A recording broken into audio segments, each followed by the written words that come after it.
Part 3 के last में हमने देखा कि जायवोन ड्रंक हालत में पुलिस स्टेशन आकर ली उनकी रिपोर्ट करवाता है उसके कैमरास चुराने के केस में, कि तभी हमें दिखाया गया कि पुलिस ऑफिसर और कोई नहीं बल्कि कांग का दोस्त मिनह्यूक है। वो जायवोन को आराम से बैठने को कहता है, तो तब जायवोन ने उसे अपनी सारी बात एक्सप्लेन की कि मैं एक लड़की को बहुत ज्यादा पसंद करता था जो मुझे छोड़कर भाग गई और मेरे कैमरास भी ले गई। वो कोई नॉर्मल चोर नहीं बल्कि बहुत शातिर चोरनी है जिसने मेरा दिल भी चुराया और मुझे तड़पा हुआ छोड़ दिया। एंड देन काफी बुरी तरह रोने लगता है। मैं उसे माफ कर देता बट मैं काफी हर्ट हुआ हूँ और मैं उन कैमरास पे से भी इसलिए गिव अप नहीं कर सकता क्योंकि उन्हें मैंने अपनी पहली कमाई से खरीदा था। मिनह्यूक सारी बात सुनने के बाद जायवोन को उसके नाम से पुकारते हुए चुप होने को कहता है, तो ये सुन जायवोन हैरान था कि तुम्हें मेरा नाम कैसे पता। तो इस पर मिनह्यूक बताता है कि इसलिए क्योंकि तुम यहाँ कई बार आ चुके हो और हर बारी ड्रंक हालत में ही आती हो अपनी एक्स गर्लफ्रेंड की कंप्लेंट कराने। तो ये सुन जायवोन शॉक था कि क्या मैं सच में यहाँ आता हूँ, वो भी ड्रंक होने के बाद। तो फिर आपने अभी तक मेरी यून को ढूंढा क्यों नहीं। जिस पर मिनह्यूक बताता है इसलिए क्योंकि चोर को ढूंढने के लिए सिर्फ उसका नाम काफी नहीं होता, यानी हमें और इन्फॉर्मेशन भी चाहिए होगी तभी हम उसे ढूंढ पाएंगे। तो इस पर जायवोन बताता है कि वो बहुत सुंदर है, बिल्कुल एक परी जैसी। मैंने उसे आज रोड पर देखा, वो थोड़ी चेंज हो चुकी है मगर अब भी सुंदर दिख रही थी। तो ये सुन मिनह्यूक और उसके दोस्त जायवोन की बातों से इरिटेट होने लगे। मतलब नेक्स्ट सीन में हम रिन कांग और ली इन को देखते हैं जिनसे जब जैसे पूछा गया कि आप तीनों का क्या रिलेशन है, तो इस पर वो तीनों बताते हैं कि हम किंडरगार्टन फ्रेंड्स हैं, यानी हम बचपन से साथ में हैं और हमारी दोस्ती बहुत स्ट्रांग है। क्या तभी कांग बताता है कि मैं हमेशा इन दोनों की वजह से डेट नहीं कर पाता क्योंकि इनकी वजह से लड़कियों को मिसअंडरस्टैंडिंग होती है जैसे सियोयोंग को हुई थी।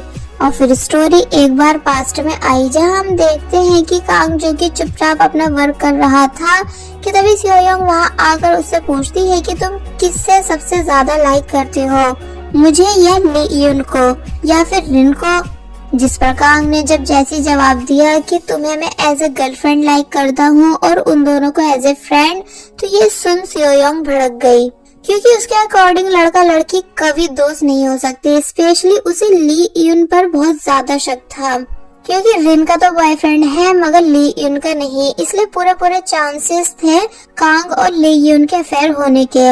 इसलिए सियोयोंग कांग से ब्रेकअप करके वहाँ से चली गई।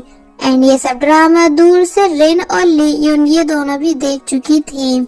प्रेजेंट में ली यून और रिन बोलती है कि शायद तुम्ही में कोई खराबी होगी जो सियोयोंग ने तुम्हें छोड़ा और सारा नाम हम पे रख दिया। तो इस पर कांग कहता है कि मुझे दुख इस बात का नहीं कि उसने मुझे छोड़ा बल्कि इस बात का है कि वो मुझे तुम दोनों के साथ कैसे जोड़ सकती है, यानी सीरियसली तुम दोनों किस एंगल से लड़की लगती हो, मंकी की शक्ल की, जो सियोयोंग ने तुम्हारी वजह से मुझ पर शक किया। तो ये सुन वो दोनों मुंह बनाने लगती हैं कि तभी चोय भी वहाँ आ गया काफी सारे स्नैक्स लेकर। इसलिए घर के अंदर आने के बाद ये चारों पार्टी करने लगे और काफी सारा डांस भी कर रहे थे कि तभी चोय को पुलिस ऑफिसर मिनह्यूक की कॉल आती है जो उसे पुलिस स्टेशन बुलाते हैं जायवोन को वापस घर ले जाने के लिए।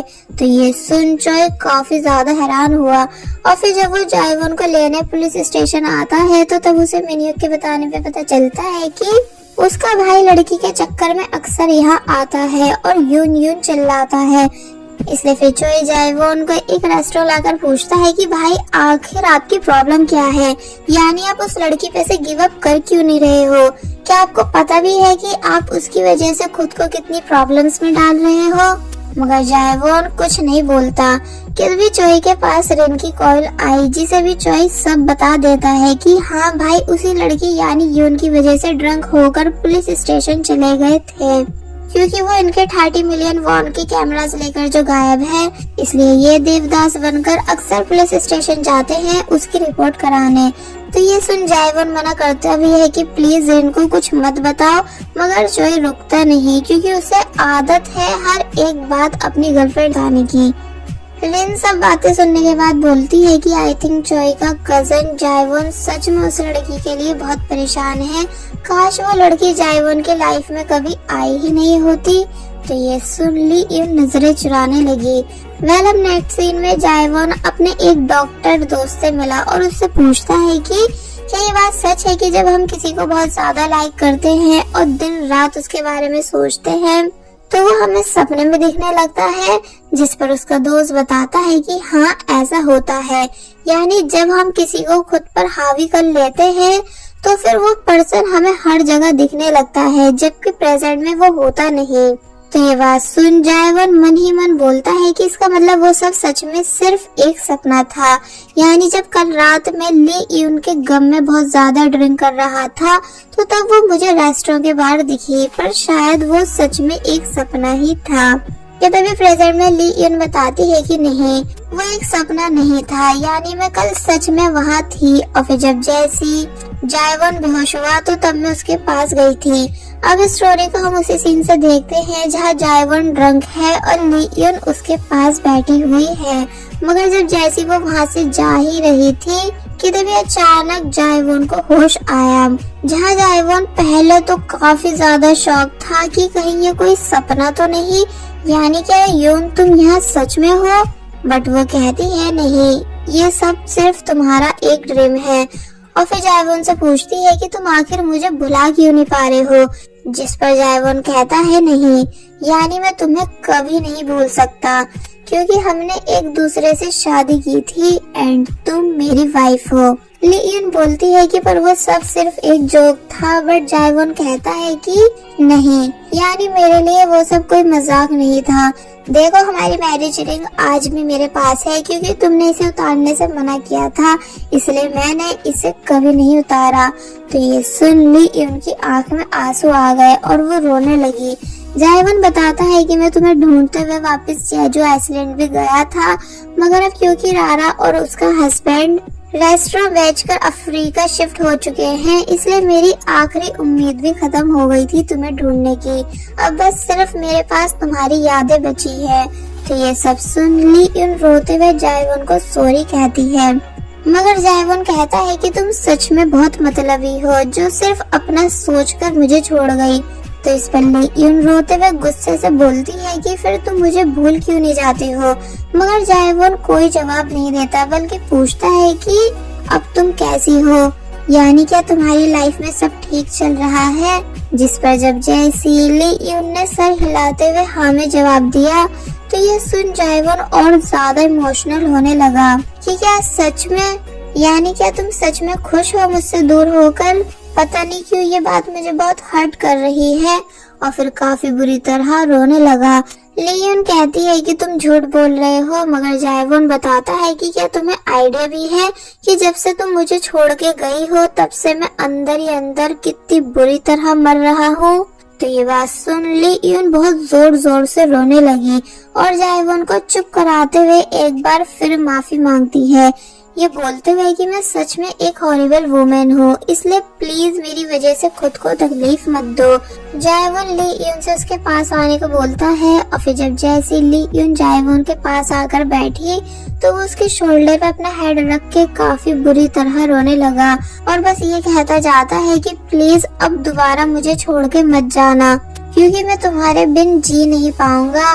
और फिर ली यून से भी उसके हेड पे अपना शोल्डर रखने को कहता है और बस फिर ऐसे ही बैठे बैठे वो एक बार फिर वहीं बेहोश हो गया। प्रेजेंट में जायवॉन बताता है कि शायद ये सब एक सपना ही था, यानी मुझे पता है कि प्रेजेंट में वो कभी मुझसे मिलने नहीं आएगी। और फिर वहाँ से चला जाता है। नेक्स्ट सीन में हम देखते हैं कि ली यून कैमरास को एक बॉक्स में पैक करती है जायवॉन के एड्रेस पे सेंड करने के लिए, मगर फिर करती नहीं क्योंकि ऐसा करने से जायवॉन को उसका एड्रेस पता चल जाएगा। इसलिए वो कैमरास लेकर पुलिस स्टेशन के बाहर आई ताकि पुलिस स्टेशन में कैमरास देकर चली जाए, मगर वहाँ के पुलिस ऑफिसर्स डिनर के लिए जा रहे थे, इसलिए फिलहाल ली यून अंदर नहीं जा पाती। दूसरी तरफ जायवॉन जो कि हमेशा की तरह ठीक 10 बजे सैटरडे को उसी प्लेस पर ली यून के आने का वेट कर रहा है जहाँ मिलने का इन्होंने पहले प्रॉमिस किया था। ये बोलते हुए कि मैं यहाँ आखिरी बार आया हूँ, यानी अब मैं दोबारा यहाँ नहीं आऊंगा। और फिर जब जैसे रिंग उतार कर उसे फेंकने ही वाला था कि तभी अचानक उसे सामने से ली यून जाती हुई दिखी, जिसे देख वो काफी बुरी तरह शॉक रह गया। ली यून भी जायवन को देख शॉक थी और मुड़कर बोलती है कि कहीं इसने मुझे देखा तो नहीं। और फिर जब जैसी फिर से मुड़कर जायवन को देखती है तो ये देख जायवन डायरेक्ट ली यून के पास आने लगा। तो ये देख ली यून जल्दी से वहाँ से भागी। जायवन जोर जोर से ली यून का नाम चिल्लाकर उसे रोकने की कोशिश करता है, मगर वो रुकती नहीं बल्कि बस भागती ही जाती है कि तभी उसे ऑफिसर्स दिखे, जिन्हें भी जायवन ली यून को पकड़ने को कहता है, ये बोलकर कि पकड़ो पकड़ो चोर। तो तब पुलिस ऑफिसर्स भी ली यून का पीछा करने लगे एंड देन फाइनली जायवन ने ली यून को कैच कर ही लिया। मगर फिर बाद में पूछता है कि क्या तुम ठीक हो, यानी कहीं तुम्हें लगी तो नहीं, और तुम मुझे देखकर भाग क्यों रही थी। मगर ली यून कोई जवाब नहीं देती। ऑफिसर मिनह्योक बताता है कि मिस्टर जायवन, इस बैग में आपके कैमरास मिल चुके हैं, इसलिए चोरी के इल्जाम में हम मिस यून को अरेस्ट कर रहे हैं। और फिर मिनह्योक ने डायरेक्ट ली यून के हाथ में हैंडकफ्स पहना दिए। तो ये देख ली यून काफी ज्यादा हैरान हुई और बस फिर इसी के साथ पार्ट 4 यहीं पर एंड हो जाता है।